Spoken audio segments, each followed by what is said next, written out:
నేను అరకు వెళ్తానంటే ఆయన ఖచ్చితంగా నో అంటారని చెప్పకుండా ఇక్కడికి వచ్చేసా. ఆయనకి తెలిస్తే బాధపడతారు. అందుకే ఎంత వీలైతే అంత త్వరగా బుక్ చేయాలి ప్లీజ్. Yeah sure. థ్యాంక్స్ రే.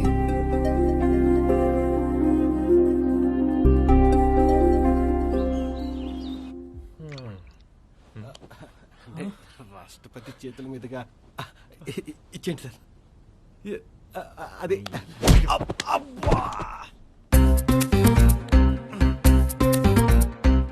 ఏంటి భయ్యా, బెస్ట్ పైరసీ కెమెరామెన్ గా నేషనల్ అవార్డు తీసుకుంటా ఉన్నా. మంచి కళ చెడగొట్టావు. ఎందుకు తిన్నావు? చూడరా, నేను నైట్ నేను చేసిన ఫైట్ షూట్ చేసి వస్తే తన యూట్యూబ్ ఛానల్ లో పెట్టింది. 13K వ్యూస్, 560 కామెంట్స్ అన్ని నేను ఒక నేచురల్ ఫైటర్ అని, వస్తా బాయ్ ఫ్రెండ్ అని వస్తారా. ఆ బాయ్ ఫ్రెండ్ కామెంట్ నువ్వే పెట్టావు కదా? నీ ఫేస్లే. వీళ్ళ అభిమానం ఆవేశం చూస్తుంటే నాకు ఒక ఐడియా వస్తుందా.